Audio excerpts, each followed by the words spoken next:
వెనకాల పడతారు. కింద ఉన్నప్పుడు చేయాలి, మంచిగా ఉంటుంది.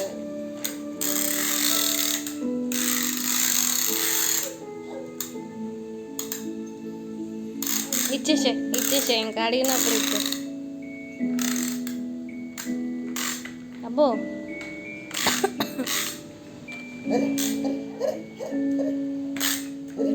ఆ సౌండ్కి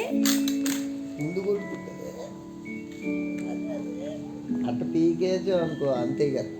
దాన్ని దాన్ని పీల్చి పిప్పి చేయాలి ఇప్పుడు కదమ్మా. దాంట్లో నడుపుకోరాదు.